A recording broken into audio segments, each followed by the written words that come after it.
reçu le président de Pro-Bruxelles, Philippe Delstanche, mais ce parti compte d'autres membres, dont José Fernandez. Bonjour. Bonjour Grégory. Vous êtes aussi l'un des membres fondateurs de ce parti bruxellois. Alors je fais partie de l'équipe fondatrice. Pro-Bruxelles est né en 2007 et il y avait à l'époque une grosse dizaine de fondateurs de ce nouveau parti bruxellois. Donc c'est bien un parti qui défend la région bruxelloise, qui bien sûr n'est pas indépendantiste, mais vous demandez des nouvelles compétences pour Bruxelles? Absolument, pas d'indépendantisme ni de volonté de se porter comme une région seule au milieu de nulle part.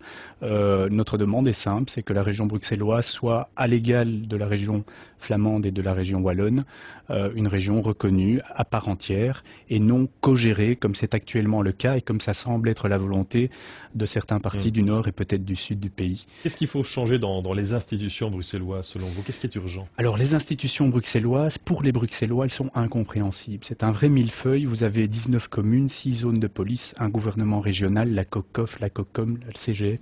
Il y a un ensemble d'institutions qui sont imbriquées les unes dans les autres, qui sont le fruit de la complexité institutionnelle belge, avec une communauté française qui est présente à Bruxelles, mais dont les décisions se prennent dans un parlement qui est à Namur. Il y a des niveaux de pouvoir qu'il faut supprimer, parce que vous parlez des communes, des différentes zones de police, de la COCOF. Il faut à tout le moins les repenser. Les liens entre les communes et la région doivent être repensés. Est-ce qu'il est normal que dans une ville d'1 million d'habitants, ces 19 communes soient 19 baronnies avec parfois des décisions qui sont un petit peu certains en Flandre souhaitaient d'ailleurs fusionner.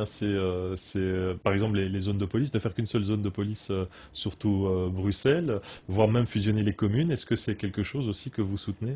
Alors c'est un débat qu'il convient d'avoir avec les gens de terrain et en particulier avec les responsables des zones de police. Ce qui est clair, c'est qu'il faut un peu mieux coordonner et probablement centraliser un certain nombre de choses, soit au niveau de la région, soit en matière de sécurité. Maintenant, il ne faut pas nier qu'il y a à Bruxelles un certain nombre de quartiers avec des spécificités très, très particulières et il ne faut pas trop centraliser pour éviter d'avoir des gens qui connaissent quand même le terrain. Alors, donc, Pro-Bruxelles réclame la suppression des communautés en Belgique avec 4 régions. Donc, où je me trompe, c'est ça? Non, non, pas du tout. Concrètement, ça veut dire que l'enseignement serait une compétence donc régionale.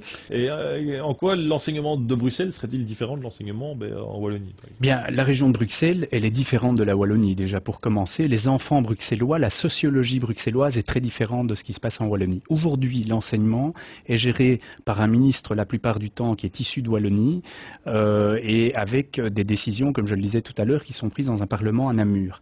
Il est clair que pour la région bruxelloise, nous revendiquons un certain nombre de choses, notamment le bilinguisme de fait. Donc un enseignement bilingue. Bilingue, absolument. Certains cours, géographie en flamand et puis français, forcément en français. Il y a moyen d'inventer un certain nombre de modèles. Ce qui est paradoxal en Belgique, c'est qu'il est aujourd'hui plus facile d'apprendre le flamand en immersion à Faux-les-Caves, dans le fin fond du Brabant wallon, que de le faire à Bruxelles, qui est une région bilingue du point de vue constitutionnel, ce qui est quand même un paradoxe tout à fait étonnant. Ok. Alors donc votre mouvement, vous le disiez, existe depuis 2007, depuis 3 ans. Aujourd'hui, comment voyez-vous l'avenir de Pro-Bruxelles? Est-ce que vous sentez vous êtes rejoint régulièrement par des nouveaux militants, des nouveaux membres? Alors, par des nouveaux militants et des membres et dans la rue, certainement, notre discours passe très bien. C'est pas un discours d'exclusion, mais d'inclusion d'un nouveau projet bruxellois.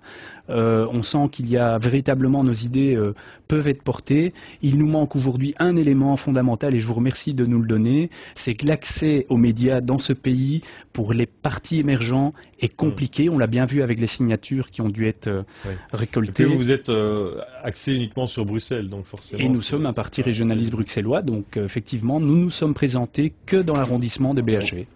Alors ce parti, est-ce que c'est un parti francophone, néerlandophone ou complètement bilingue ou multilingue? Alors justement, nous refusons d'être catalogués en fonction de la langue que l'on parle. C'est un des problèmes aujourd'hui de la Belgique fédérale, c'est qu'on classe les gens en francophone ou en néerlandophone un peu partout. On le fait en particulier à Bruxelles en créant de la discrimination. Et nous sommes effectivement d'abord un parti multilingue. Il y a des néerlandophones, des francophones, mais d'autres nationalités aussi. Nous sommes, à l'image de Bruxelles, un parti cosmopolite. Parfait. Eh bien, merci beaucoup, José Fernandez, d'avoir répondu à nos questions. Donc, Merci à vous. pour ceux qui veulent voter pour vous êtes donc candidat sur la liste pro-Bruxelles à la place... À la place 12, et j'invite les téléspectateurs à voir notre programme sur probruxelles.be. On y décrit nos propositions pro-Bruxelles. Très bien. Merci beaucoup. Bonne campagne et à bientôt. Merci à vous.